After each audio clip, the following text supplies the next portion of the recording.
अज्ञानतिमिरान्धस्य ज्ञानाञ्जनशलाकया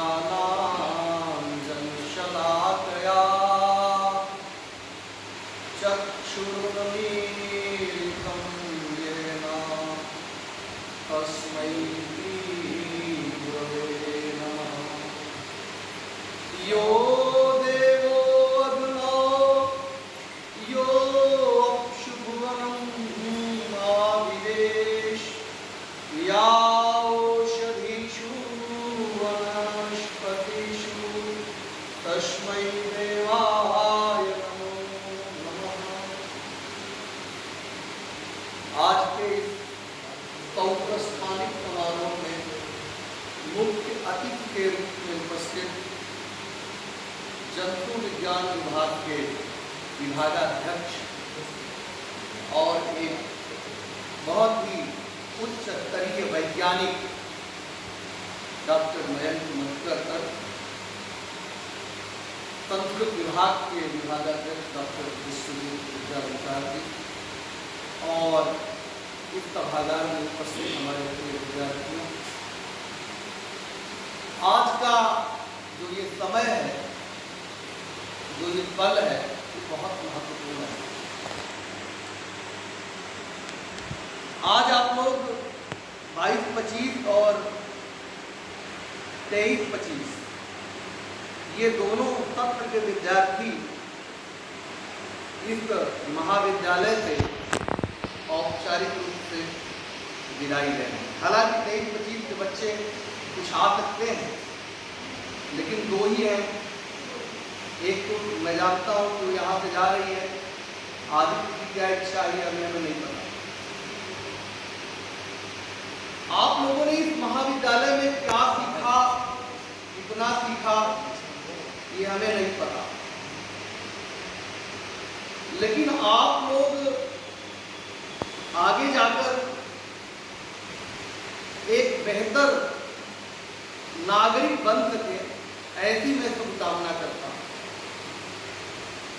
आपने संस्कृत शास्त्रों में जो पढ़ा, अपने जीवन में उसका कुछ अंश भी अगर आप उतार सके तो मैं समझूंगा आपका संस्कृत पढ़ना सफल रहा।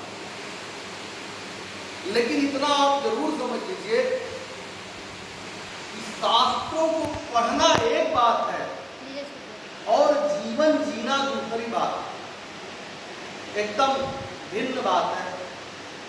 जब आप जीवन में जाएंगे तब आपको फिर से पढ़ना पड़ेगा। जब आप विद्यार्थी जीवन से गृहस्थ जीवन में प्रवेश करेंगे तब आपको फिर से वर्णमाला से आपको स्टार्ट करना पड़ेगा, फिर से। और ऐसा नहीं है कि ये विद्या आपके काम नहीं आएगी, लेकिन जब आप इसको याद करेंगे और अपने जीवन में उतारेंगे तभी। इसके लिए आपके अंदर निष्ठा का होना बहुत जरूरी है, संकल्प का होना बहुत जरूरी है। अन्यथा शास्त्रों को पढ़कर भी हम बहुत जीवन में असफल रहते हैं। जीवन में सफल होना क्या है, जीवन में कौन सफल है, इसका एक मानदंड है। जो अच्छी नौकरी पा जाए वो सफल है, ऐसा नहीं। तमाम अच्छी नौकरी वाले लोग आत्महत्या करते हुए देखे गए। तब जीवन में सफल कौन है? जो जीवन का आनंद ले सके, प्रतिपल जीवन को जी सके और लोगों को खुश कर सके, खुशियां बांट सके। अगर हम खुशी नहीं बांट सकते हैं तो किसी को तकलीफ न दें, ये संकल्प लेकर जाइए आप यहां। किसी भी व्यक्ति को आप अपने जीवन में तकलीफ मत देना जानबूझकर, ये संकल्प लेकर जाइए। अगर ये आप कर सके तो आप समझिए ये संसार कुएं की आवाज है। जैसे कुएं में आप थोड़ा सा झुक कर बोलिए कुछ आवाज, तो वही आवाज रिफ्लेक्ट होकर कई गुना आगे आपको सुनाई पड़ेगी।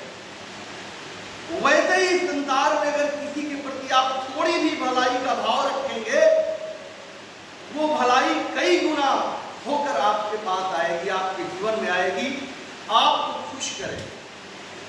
इसलिए खुशियों को बांटना है। अगर खुश होना है, सुखी होना है, तो खुश होना है, तो शांत होना है, तो आनंदित होना है, तो वही चीज आप लुटाने लगे। यही एकमात्र मार्ग है इस संसार में खुश होने का, आनंदित होने का। दूसरा कोई मार्ग मैंने नहीं जाना, नहीं सुना, नहीं पढ़ा। बहुत मजबूती से इस बात को कहना चाहूंगा कि हर पल सावधान रहिएगा, आपसे कोई तकलीफ में न पड़ जाए, आपके द्वारा किसी को तकलीफ न हो। केवल इतना ही साध लीजिए। मैं आपको तपस्या करने के लिए नहीं कह रहा हूं, मैं आपको सिद्ध नहीं बनाना चाह रहा हूं, मैं आपको IAS बनने के लिए भी नहीं कह रहा हूं, व्यापारी बनने के लिए नहीं कह रहा हूं। आप जाओगे तो खा कमा लोगे, इतना मुझे विश्वास है। आप एक बेहतर नागरिक बन जाओगे, ये भी विश्वास है। संस्कृत विभाग में आप इतना कुछ पढ़े हैं, इतना कुछ सीखे हैं कि मुझे लगता है कि आप बेरोजगार नहीं रहोगे, कुछ ना कुछ करोगे। सरकारी नौकरी कोई अंतिम चीज नहीं है। सरकारी नौकरी तो 1-2% लोगों को मिलती है, ज्यादा लोगों को तो नहीं मिलती। तो 98% लोग बेरोजगार थोड़ी रहते हैं, या वो असफल थोड़ी है। प्रयास आप सरकारी नौकरी के लिए करिए, आप सिविल सर्विसेज दीजिए, कॉम्पिटिटिव एग्जाम दीजिए, ठीक है, हो जाता है तो ठीक है, नहीं होता है तो कुछ न कुछ आप करिएगा। लेकिन एक बेहतर मनुष्य बन सकिए, इसके लिए मैं आपको जरूर बार-बार प्रेरित करूंगा। आप कहीं भी रहिए, किसी भी स्थिति में रहिए, कोई भी धंधा करिए, कोई भी कार्य करिए, ये देखिएगा कि किसी को तकलीफ न होने पाए आपके द्वारा।